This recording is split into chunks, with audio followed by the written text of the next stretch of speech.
Hello, everyone, and welcome to today's Spectra webinar, Building the Perfect Archive. I'm Bob Cohn, and I'll be your moderator for today's conversation. A couple of housekeeping items before we kick off. You will notice the Q&A icon at the bottom of your screen. You can use that to send in questions or comments during the webinar, and time providing, we will try to answer all of those. You'll also see a chat icon. That is one-way communication today, so if we have any links or information to send to you, that will go through chat. So definitely use that Q&A function to send any questions again or comments. We also are going to have a couple of polling questions. That'll be very straightforward. The question will come up on your screen and you can select your answer by selecting on the screen. We've got a great conversation lined up for you today. I don't know if you read the sub-bullets, but we say now is the perfect time to evaluate what the perfect archive looks like. Why do we say that? Well, when you think about it, there are not a lot of new storage technologies being introduced into the market right now. Disk and tape have been around forever. Cloud was very disruptive when it hit the scene, but now it's kind of finding its place between whether we're in the cloud, out of the cloud, or doing a hybrid approach. Flash technology, very disruptive, especially to our approach to disk on the high end as well as the low end, but that's found a pretty good equilibrium today. So if you think of where we find ourselves today, we're in an area where we have a much better understanding of each one of those technologies. We also have better ways to move data across each one of those technologies. And while I would argue no one of those technologies is necessarily better than the other, they each have unique strengths that mean if we combine them, we can really come up with a bulletproof approach to managing storage and data in general. So what better time than to evaluate what the perfect archive would look like, taking all of those technologies into account. Here to lead us in today's conversation, we have Betsy Doty, Vice President of Corporate Marketing for SpectraLogic. We also have Spectra's Vice President of Product Management and Solutions Engineering, Mr. David Feller. So Betsy, I believe you're going to kick us off, so I will turn it over to you. Great. Thank you, Bob, and welcome everyone. I see lots of people from all over the world. So we recently launched a solution called Spectra Digital Archive.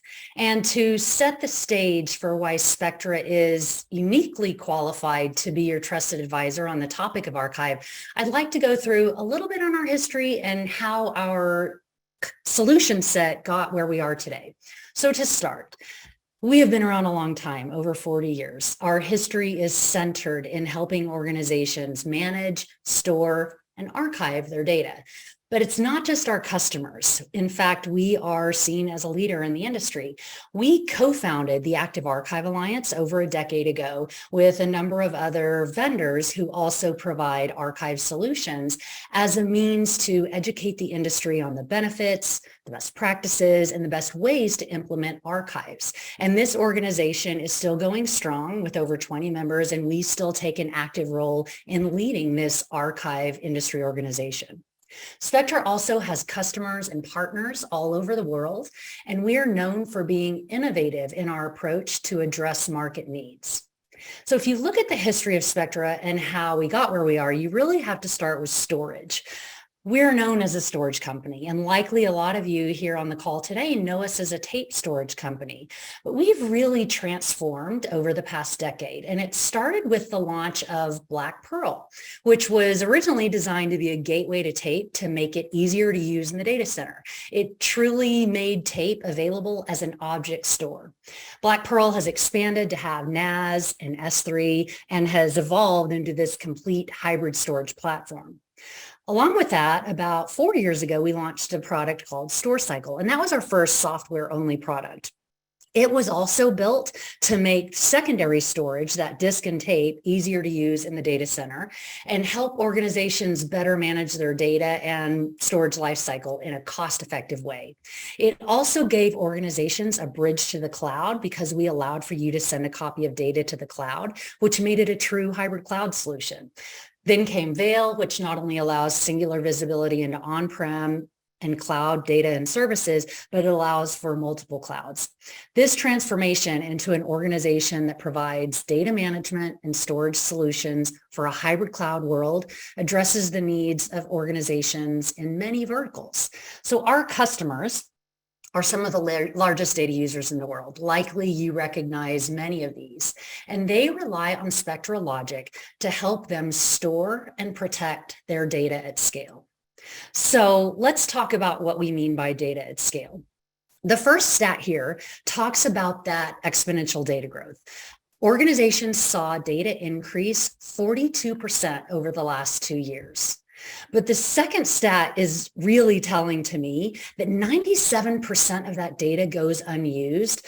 My guess is that many organizations may not even know what some of that data is, but they know they don't want to delete it, which leads to that third stat that 68% of companies report cost as their number one concern with data storage. Not workflow, not what technologies to choose, cloud versus on-prem, what solutions, it's the cost.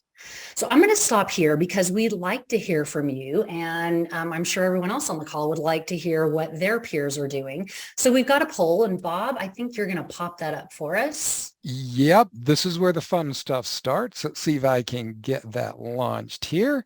All right, poll number 1. What we are asking is, what percentage of data growth are you experiencing annually? And your options are up to 25%, 25 to 50%, 50 to 75%, or 75 to 100%. And we've got a lot of votes coming in. We're going to give it a second before we end that and display the results. Another vote or two. Okay, let's share the results from that. Okay, Betsy. So what we're seeing is what 44% are in that 0 to 25%, 33% up to 50, 23%, kind of staggering up to 75%, nobody over 75%. What do you think of that? You know, it's really in line with what the stats that we were finding showed, and, you know, not surprising. We're all seeing so much data growth. Getting back to the presentation, I do think this next, let's get rid of that poll. There we go. All right, you can see my slides again. Yeah.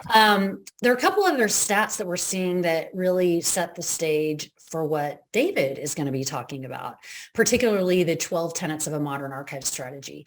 75% of companies have no formal data retention strategy. So if you have an informal strategy or not one at all, you're not alone. Part of a good strategy is migrating data to balance the speed of accessing that data and the cost of storing that data. And 79% of IT teams struggle to migrate data to a low-cost storage tier. It could be that they don't have the tools to provide the data users easy access and quick access to data once it's migrated. And that leads to the next stat that 80% of data is on the wrong tier of storage. These are challenges that are right in our wheelhouse to solve.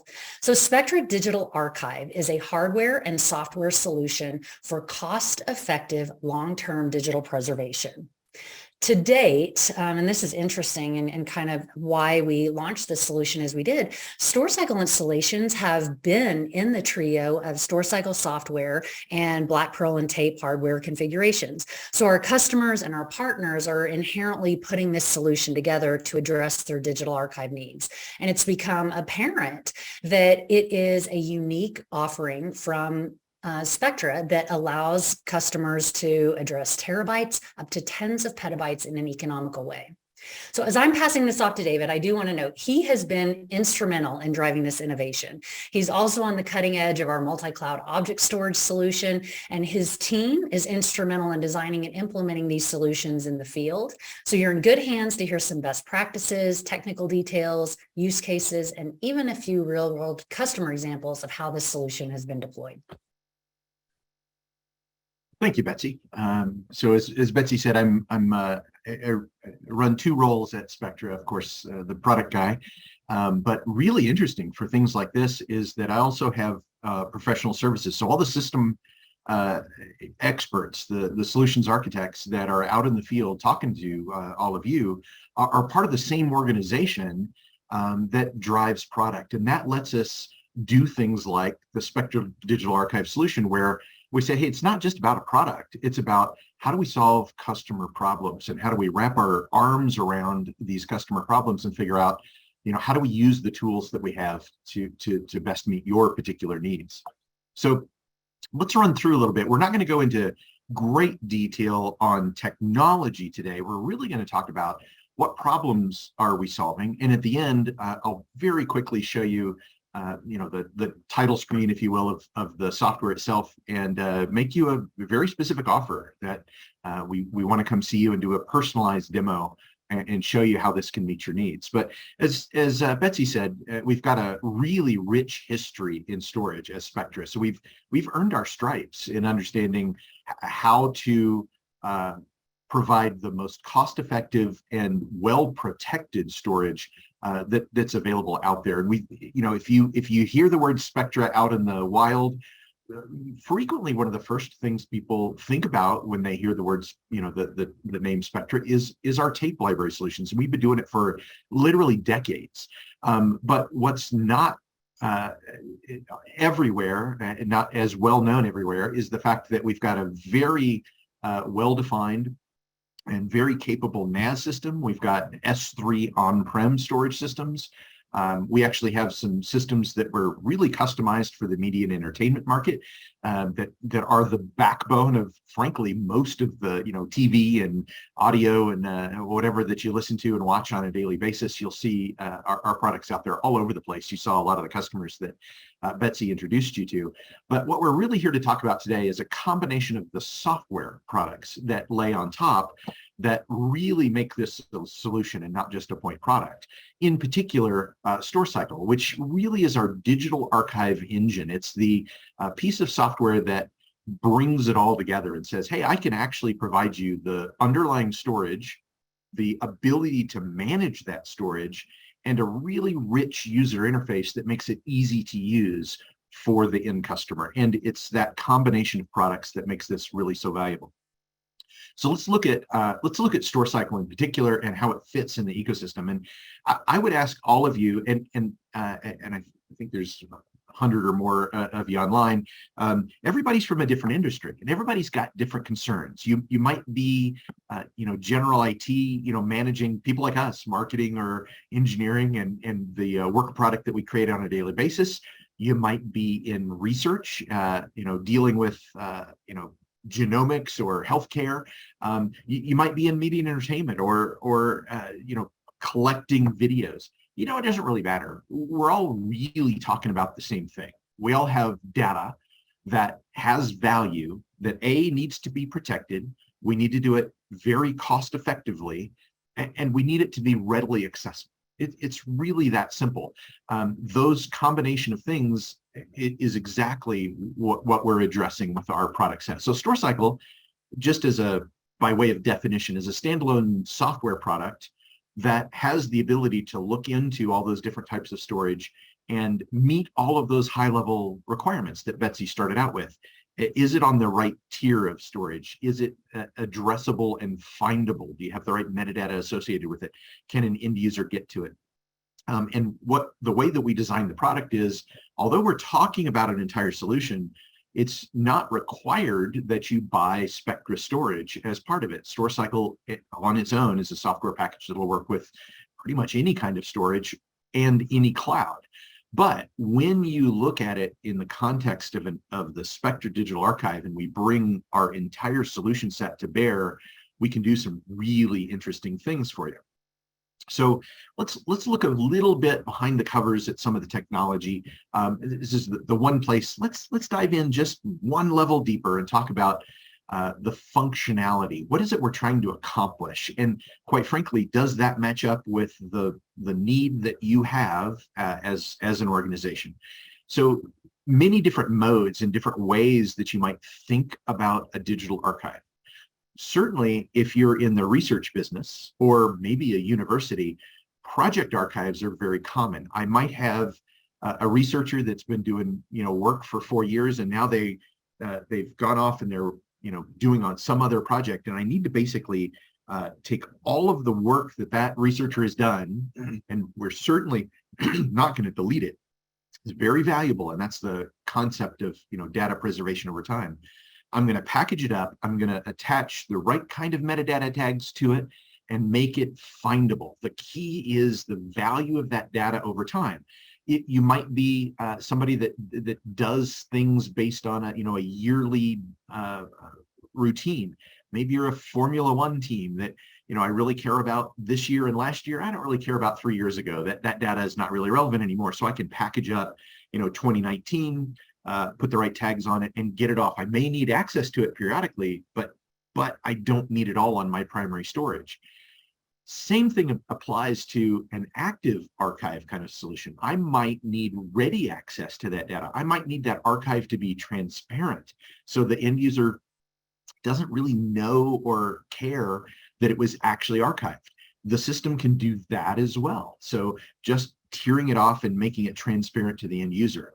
A big part of that, and as we deal with a lot of universities who pull all of these different solutions together, is the most common thing people are saying is this needs to be self-service. I can't be training end users. I can't be, every year, think about a university. I've got 10,000 new students or, 1,000 new grad students. What am I going to bring them all in and sit them down and say, well, this is how you do an archive and you keep your primary storage clean. You can't do that. This has to work intuitively. It has to work automatically. And when they need things back, they have to go be able to find it themselves. So you'd imagine that's a really difficult set of challenges. And if you were trying to do that on your own, hey, I'm just going to buy a disk or a tape library and try to figure out how to do that in the background, that's an impossible task, especially as we're talking about how much data is actually out there. When you start getting into petabytes, it's just unbelievable. But the end result really is, how do I lower overall storage costs? And how do I protect that data while I'm doing that? The most common thing we all think about is, oh, no problem, I can do backups. So there's a tradition of just backing up everything using Commvault, Veeam, one of the, there's 10, 12 different really great enterprise backup providers. It's a great way to make sure that I have business continuity covered. It's not necessarily the best way to make sure that I can identify the individual value of the data and provide an archive that lets me leverage the value of that data over time. And that's really what we're talking about, is splitting those two things, backup and archive, to get the most value for the money. So of course, when we talk to customers, we're always trying to figure out, what is it you're really trying to accomplish? And we're all in the same boat. We talked about the growth of data was the first poll. That's critically important. How much data are you collecting? And that's changing rapidly now with machine-generated data, with artificial intelligence. There's data coming at us in 20 different directions. And if I'm an IT manager, all of a sudden, I've got lots more requirements on me now than I had just a few years ago. A lot of it has to do with the unstructured data, the stuff that we deal with on a daily basis, the actual files. That file, we've all been in that situation. I know that whatever it is, PowerPoint file, that research file, that code that I created 3 years ago, and it would save me a month of work if I can just find it. Where is it? Where did it get saved? What directory is it on? That world is dying. The new world is a world where all of that data is tagged, identifiable, preserved, protected from ransomware, and readily available to me. And that's what Spectra Digital Archive is all about. We're dealing with all kinds of data, and I'm going to show you a couple of customer examples that might even bring a tear to your eye. What is the critical data that we're saving as humanity that's really critical to us? You might think healthcare, you might think historical data. We'll show you some of those examples. But a lot of the data that has been created really can't be reproduced. It was something that was created, and if it were lost, it would actually be a detriment either to humanity or to my company. And it's critical that we protect it from ransomware, that it's trackable, that it's backed up, protected, and searchable. So those are the kind of things we're looking for. What are those key things that cause you heartburn on a day-to-day basis? And how do we use our collection of services to solve that?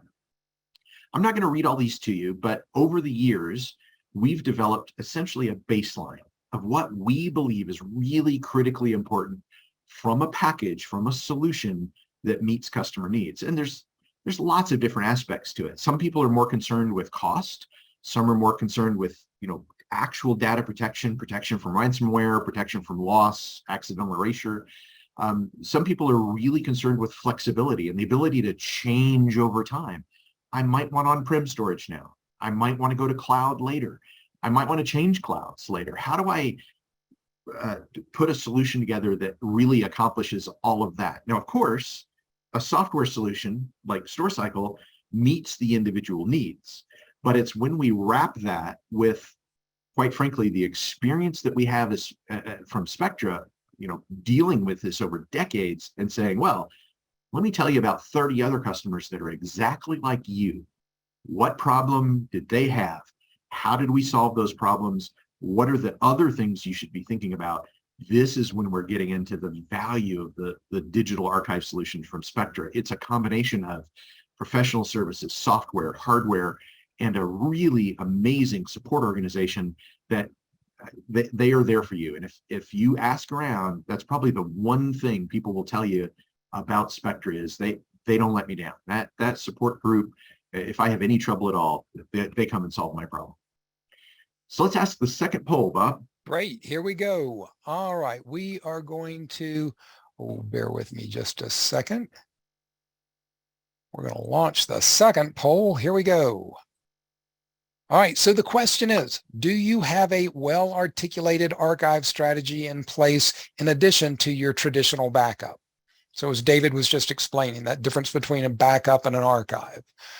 What percentage are saying they have a well-articulated archive strategy in place? And this is anonymous. We won't share your name. Your organization or direct report manager will not see this. All right. And it looks like we've still got a few coming in. We'll give it just another minute.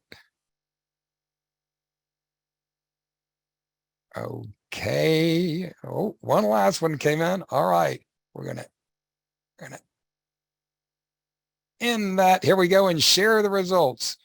Okay, David, it looks like interesting. More than half don't. What does this look like to you? 50% say no, they do not. 37% say they do, and about 12% not sure. What's your takeaway from that? I'd say this group is significantly above average. Yeah, it's good.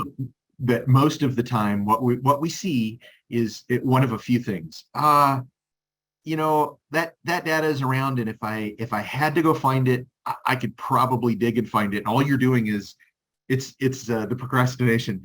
I'll just push that problem till later.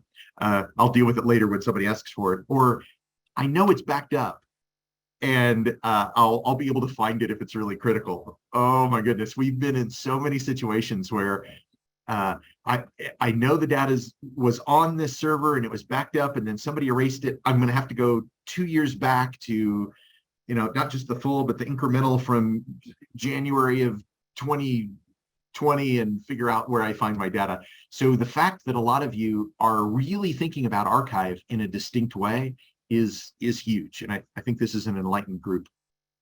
Nice. So let me show you a few customer examples, and then we'll wrap up. These are really kind of exciting, and I hope that these are representative of some of the people that are online.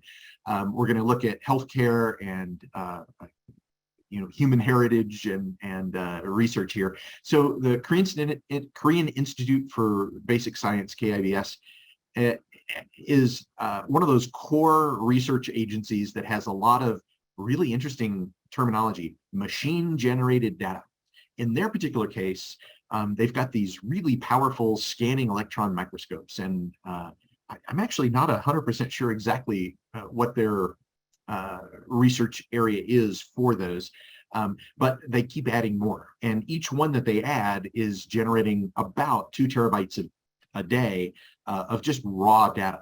And a lot of times the experiments that they've told us that they go through are really difficult to reproduce. So they actually save the raw data. They do compute work on it using a Lustre. If you guys aren't familiar with Lustre, it's a scale out primary file system typically used in like high performance computing. So really fast, relatively expensive storage. And if I'm dumping another 2 terabytes a day into my relatively expensive storage, that's not really a good choice. Eventually, I'm going to get to the point where I can't actually do my work because I keep storing data and I keep it forever. So StoreCycle and the Spectra Digital Archive solution in general has the ability to look into that Lustre and make good, intelligent decisions on what gets moved off. And I believe they have both workflows going, an automatic one and then a project-based one. So I can say that scan was from this date with these subjects, and then this is what was in the scan, and you can put as many tags on it as you want, and then we can save it and preserve it. So really interesting capability here. When we talk about digital preservation, it's in the backup world, we used to talk about the 3-2-1 model, and we kind of stopped there. As long as you have 2 copies. Well, but where are those copies and how difficult are they to access? We'll get to that in just another a customer example here in a minute, but our solution can error check all the way through. We can not just make multiple copies, but multiple layers here have the ability to touch that data on a periodic basis and make sure it's still good. Does it need to be refreshed? Do we need to make another copy? All of those things in the background are really important if you're talking about critical data. And this solution as a whole makes multiple copies on tape and uses Black Pearl as the interface. So you can see that we're using multiple products here. Really interesting.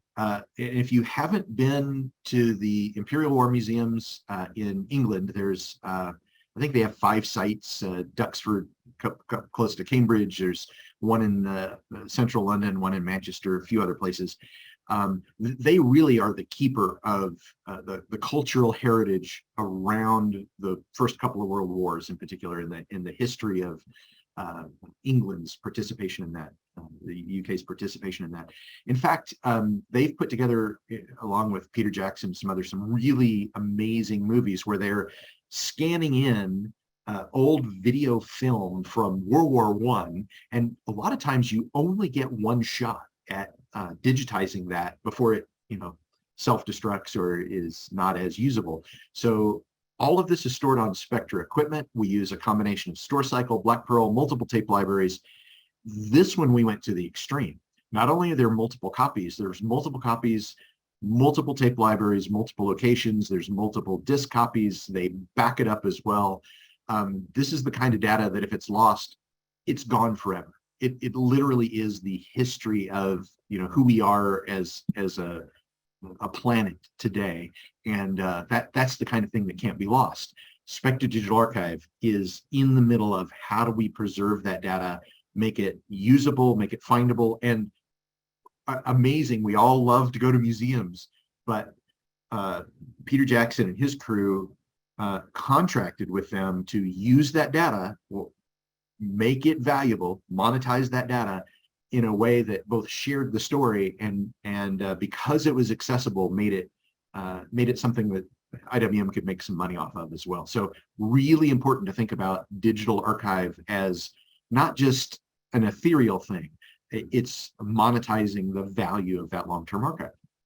And then we'll wrap up with IQVIA, really a healthcare application here. And they transition from another very manual kind of an archive story, but there's 2 interesting things about their particular implementation. And sorry, I'm a product guy. I'm going to talk to you just a brief bit about the technology.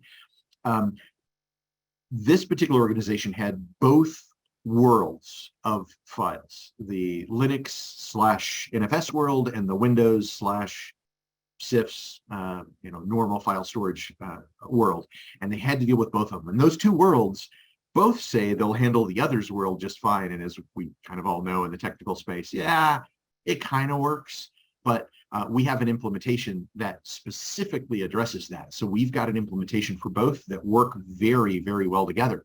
So they can have a digital archive that's pointed at the Linux world and a digital archive that's pointed at the Windows world, and have them really understand each other. I can search across and be able to restore data regardless of where it came from.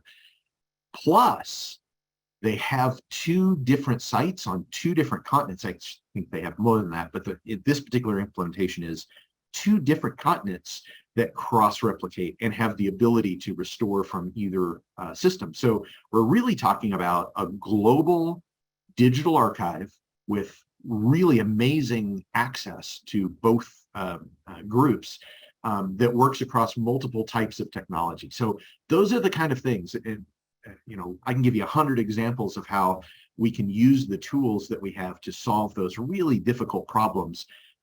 Imagine where this might have been before of, well, yeah, I've got a disk and I'll get the researcher to manually copy from over here to over there when they're through. That's great for one guy. You can't really replicate that across an organization, and that's where Spectra Digital Archive comes in. So where does this all end up? It's really straightforward. StoreCycle and the Spectra Digital Archive is really the core of what we've been talking about today. How do I connect those very broad types of usage models, research, genomics, whatever it is, to the storage that you're going to need? How do I really enable an archive solution? Well, we've gone a couple of steps further and said, well, to make that even easier, of course, that same storage can be a backup target. And there's lots of traditional things out there, like I say, Commvault, Veeam, other backup packages that use it. But some of the more modern backup packages like Rubrik, Cohesity, and others really are focused on saving things off to the cloud, which inherently means, if you're not familiar, an S3 interface. It's a different object kind of an interface than is typical with on-prem storage. So we've now launched and added on-prem S3 and on-prem Glacier to our portfolio. So we're one of the only companies on the planet that can provide that really broad capability. And as you enable that, all of a sudden that means I can have one storage system, Black Pearl, tape library, disk, whatever it is you need, that is shared to StoreCycle to be the digital archive, that can be the backup target, that can be just generally shared object storage. So I can have one storage system that now works across everything that I'm doing as an organization. And as I grow and I say, well, I want to copy in AWS now, we've already been, the cloud's been there long enough that we're just getting into those transitions of, I signed up with AWS and now Azure is a better deal, or Wasabi, a new player relative to the others, is a better deal. And I want to start transitioning some of my data there. So this concept of an entire solution that gives you digital archive, multi-site, multi-cloud, shared object storage, a modern backup to on-prem S3 to on-prem Glacier is really what Spectra is all about. And our ability to pull all those pieces together is really critical. I'll wrap up today with, I'm not going to go through the entire demo or anything, but I just wanted to show you that we've designed a product. I probably will just leave it on here. I want to offer if the pains and the things that you're trying to accomplish resonate, we really want to come talk to you about how we can help you solve those problems. We, of course, have the core software packages that are really designed to both work well with an end user and be really accessible and give you the kind of data that you need as an administrator. Like StoreCycle, we can look at how much data has been archived, how much money have I saved in doing that archive, because I can put in the relative costs of the different storage targets. What are the different departments doing, and how much are they archiving? What do the active jobs look like? And then you can think about it from an end user and go, actually restore some objects, and we can show you how that works. We're really excited about the products that we have and the capabilities that we have as a whole company to wrap our arms around and solve those problems that you have. So thank you for spending time with us this morning. And again, the offer is very broad. If we can come in and show you how the product works, we are anxious to do that. Bob, I think we're going into a question session. All right, beautiful. Yes, thank you, Betsy. Excuse me. Thank you, David. We are also going to drop something in the chat now. There's a white paper on the Spectra Digital Archive, which covers not just this, but goes into much more detail and depth. You'll see that in the chat box now. I believe Katie Jones just dropped that. So that's a link to a white paper for more information. Now, as far as the questions, we've had quite a few come in, and I'm just going to take them in the order they came in. One of the first ones, can you, and this came in very early on, can you integrate into the broadcasting environment via automation software like Cablecast from Tightrope Media for archiving assets that are ingested into the system? So that broader question, if they've got some type of M&E edit suite, what have you, and they've got information or data in their content, I guess we would call it. Can you asset out of another application like that, David?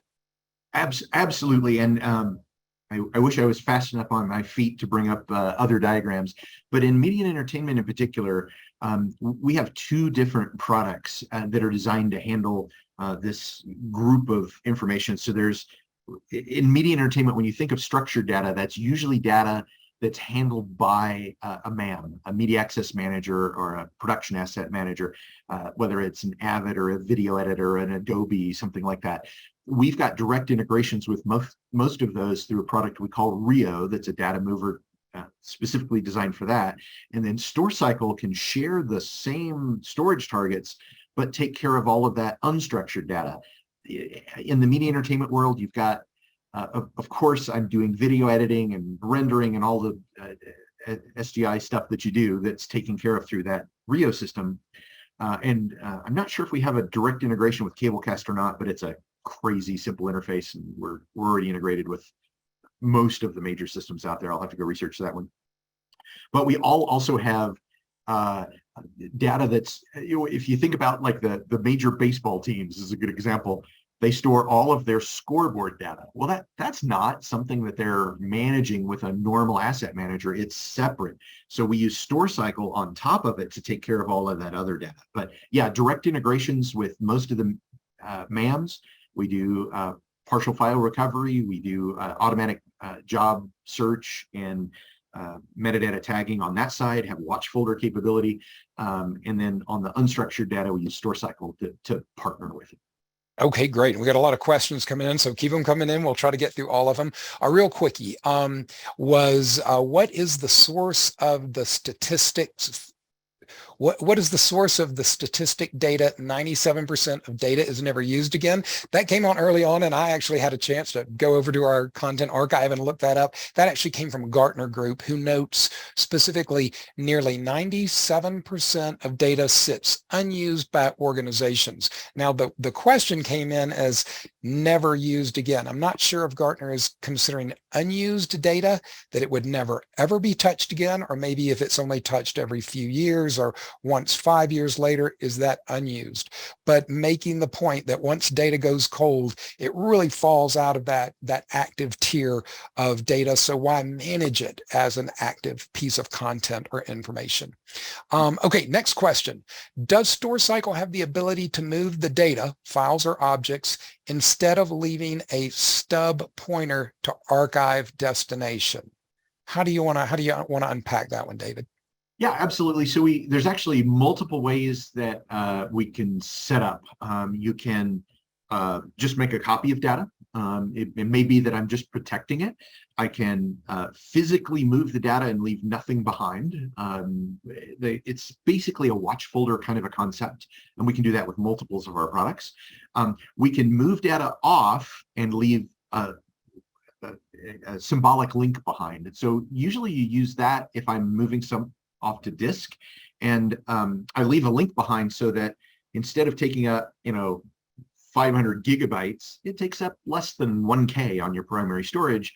And if you open it or click on it, even a machine, it's actually just referencing it on the lower level. But we came up with a really unique capability that we can leave an HTML file behind, which is the self-service aspect. So I can move something off, and I leave a little file that if you click on, it just pops up a little window and said, oh, you want that back? Click here. Or oh, you want that back? Are you maybe interested in the whole project that came from? Do you want the whole project back? Fill out a couple things, do a little search, whatever, and we can get the whole project back for you. So a lot of flexibility in the way the system works. Okay, great. Next up, what kind of monitoring and reporting do you have available for StoreCycle, Veil, Black Pearl? So across all three of those, what would you say about the type of reporting or monitoring? It's actually really extensive, and because they all work together, I can go into Black Pearl and look. Actually, you can access it directly from StoreCycle, or we'll be able to shortly. You can look at tape information, the health of tapes, how readily they're accessed. You can look at overall speeds, the health of tape drives, those sorts of things. I can look through StoreCycle and see things about individual jobs. I can see who accessed, who logged in. There's audit trails all through the system. And Veil is very similar, is the product that provides the S3 interface and multi-site, multi-cloud, really comprehensive data management there. We can pull up data on individual files, much like what AWS does through CloudWatch and Storage Lens, the ability to really look at the data and understand the objects. So it's pretty comprehensive. Love to give you guys a demo of that. Just invite us in and we'll show you the logs. Beautiful. All right. Can Black Pearl NAS be primary storage and have the backend policy-based data movement? So can you set up Black Pearl NAS as primary storage and have the backend policy-based data movement? Yeah, absolutely. So Black Pearl NAS is, I'm sorry, I'm going to geek out just for a second. It's based on an underlying file system called ZFS, which really is designed for bulk storage. Now, that sounds intimidating, but we've got lots of customers that are using it as the main storage in small, medium office, in workflows that are primarily, bulk storage, a lot of research, media and entertainment, that sort of thing. Very, very common. All the major networks, at least that I'm aware of, are all using Black Pearl NAS as a primary storage target. We tend to say it's tier 2 storage. It's better at scale up kinds of applications. If I start small and I want to go to 20 petabytes in a rack, we actually just installed one in Southern California that's, I think it's 18 petabytes, single namespace, one rack, really capable. It happens to sit behind a different data mover and is a shared storage amongst a lot of different users. So it really depends on the workflow. We don't try to compete with like Pure or Isilon primary storage, but it's a really capable storage box. And so I take it if they are using something else for primary storage, they could still use Black Pearl NAS as kind of a second tier of primary storage, if you will, correct? And maybe tier some stuff off. Yeah. Okay. And that's where things like StoreCycle and some of our other data movers come in. We don't talk about it a whole lot, but we also have automatic rule capability. So I can watch that primary storage and apply rules and say, well, if nobody's touched something in 2 years, let's put it on one of these lower cost tiers. So we can do it in an automatic method as well. We didn't talk a lot about that today. Yeah, great. Beautiful. Again, tiered storage. Amazing what we can do these days. All right, next up, do you integrate with Ansible playbooks or have an API support for them? Are you familiar with Ansible playbooks? I am not off the top of my head. I'm sorry. Happy to, if you'll give me the contact information for that person, I'll go find out and get back to him. Okay, great. We've got that. Also, next from that same individual, what is the integration with Veeam? So how do our solutions fit with Veeam? I guess it depends on the solution that we're talking about, right? Sure. So we're actually qualified Veeam ready with most of our products. Let me pull up that slide again. Where did she go? So our NAS products are qualified with Veeam as a start. The Veeam system is also qualified with the tape libraries directly. There we go. I should have put them in this block. They're qualified with the tape libraries directly. And we now, just a few weeks ago, passed the, I think it's called object ready and secure object. So through S3 to our system. So we can do NAS, direct to tape, or S3 storage from Veeam. So we're qualified with all three. Great. So a lot of different options there for Veeam users. All right. Next question. How does the licensing work? Subscription or perpetual? Is this by number of terabytes scanned or what? Oh, on the store cycle side. On store cycle. So licensing, the first one is subscription or perpetual? Yeah, it's the data under management, and we have different tiers. It is by capacity. And it's a really simple model that has different tiers. So if you're up to a certain amount, you're within this tier, you pay basically a flat fee for that amount. You can upgrade and buy more, but it's really based on the amount of data that's under management. Some of the other folks out there, it's based on what's scanned, and we find that a little odd that that's not data we've acted upon yet. That's just data that you've taken a look at. So it's really data under management. Yeah, and that's an important differentiator to point out. So you could scan a petabyte of data and only move 100 terabytes of it. You're licensed to move the 100 terabytes. We don't care how much you scan. So the scanning is unlimited. Is that correct? That's right. And there's some different features available as well, but the core model is a very simple data under management model. And then the other part of that, of subscription or perpetual? Is it a monthly charge, or can you actually buy the solution outright? We do have some subscription options for customers, and it's fairly standard of how most companies are doing this. So there are some options there. Love to talk to you about those. Okay, so both of those are available. All right, next question. My user community expects a POSIX compliant file system in Linux and for all archiving to happen invisibly, the classic HSM solution. Can Store Cycle provide this?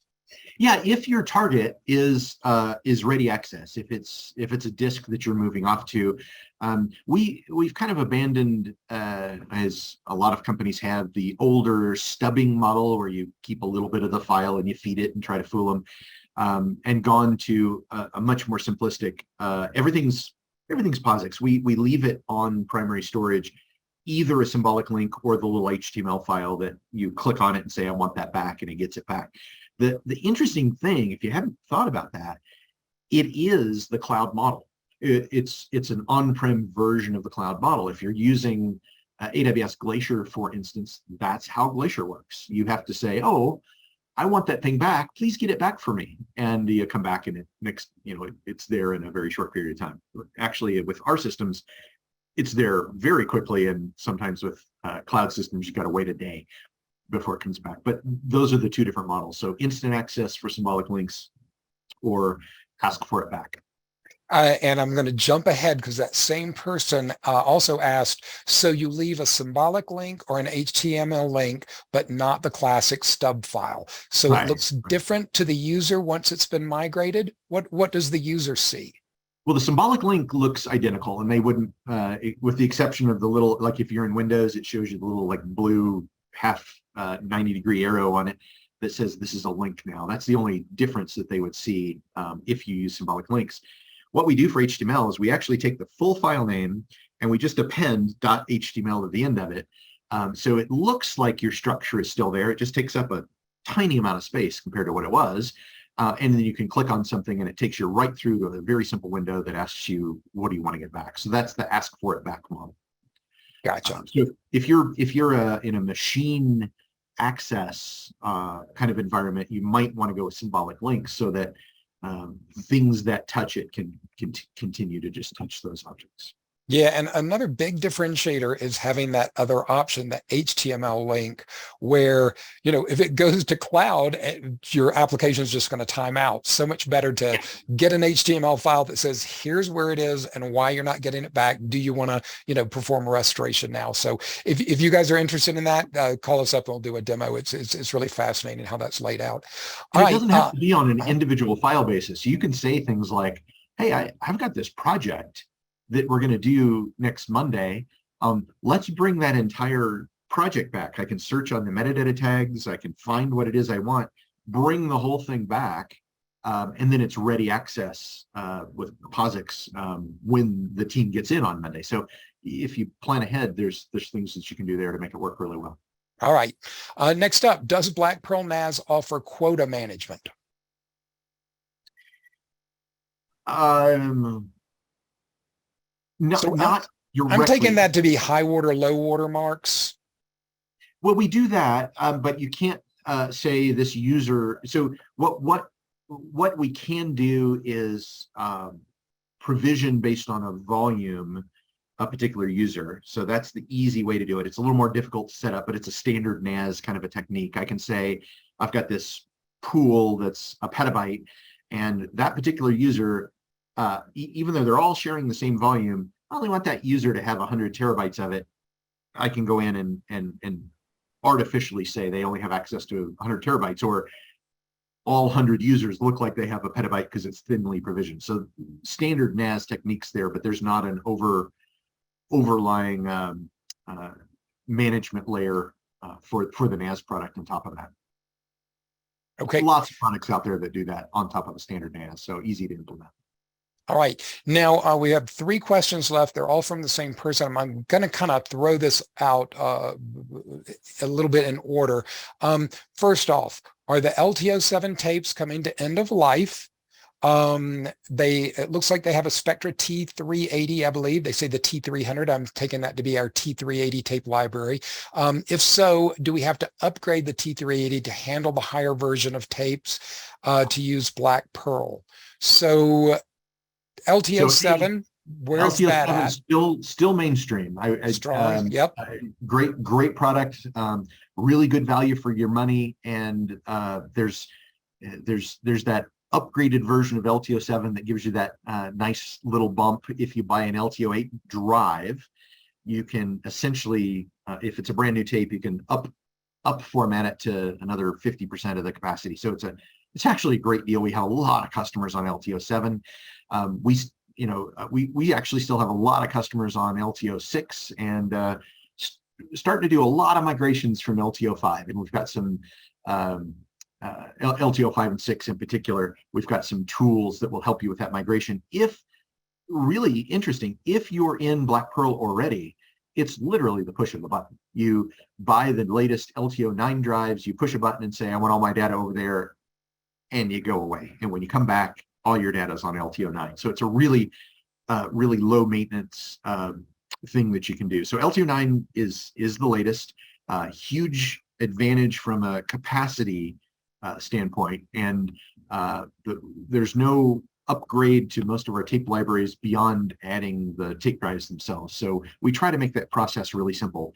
Add the new drives in and push the button in Black Pearl, and it'll transfer all your data. In fact, it transfers it and then expires the old tapes, and so you'll periodically get a set of old tapes that basically get ejected and thrown at you, and you can destroy them or reformat them and sell them on eBay if you want to. So lots of different options. Yes. So looking at this question, so all the Spectra libraries can upgrade from their current version of LTO all the way up through LTO9. You don't have to upgrade those tapes to use Black Pearl, but you certainly can. And that following on that question, it says, what do we need to have to use StoreCycle if we have an existing SpectraLogic tape system? So you just the StoreCycle application? Yeah, StoreCycle application, and then if you're using a tape system, the key really is the Black Pearl. So and that's where Black Pearl comes in. Appliance that provides an interface to that tape library that all these different software packages can use. It's S3-like way to interface into that tape. So the entry level of Black Pearl is really relatively low. It's an easy way to upgrade a legacy system to something more modern and basically provide an object storage system on that tape through Black Pearl. And the final part of this question, and this is the last, unless anybody, we've got a few more minutes, has one to write in quickly. Does the subscription part of digital archiving with tapes on-prem, or is that in the cloud? So if you have StoreCycle and you're going to archive, are you talking about that licensing for tape or the cloud, or how would you describe that, David? So StoreCycle is essentially a standalone software package that the bulk majority of our customers run it on-prem, either as a virtual machine or on bare metal hardware. Bare metal usually gives you a little bit better performance because essentially it's a data mover is the core functionality. Of course, there's an intelligence engine that's looking at your files and your objects, and of course it has interfaces. But when you really get to it and you finally push the button and say go, what you're really doing is moving data from one location to another, and that really works well of course on-prem, but on bare metal and or a really capable VM. We've got some specs that say you need a certain amount of cores, a certain amount of memory, and a really good network connection. It's certainly feasible that StoreCycle, as well as some of our other products, could run in the cloud and provide some interesting capabilities there. So I'd love to talk to you about if you have an application that you feel like a data mover in the cloud would be interesting, and we'd love to jump into that with you as well. Okay, I think that brings us to the end of the Q&A, and we have about 4 minutes left. So I want to thank our presenters today, Betsy Doty and David Feller. I want to thank all of you for joining us. We will be sending a recording of this webinar to anyone who registered. So feel free to share that recording if you have partners who might be interested as well. And once again, we thank you for your time today and look forward to the next one. Thanks, everybody.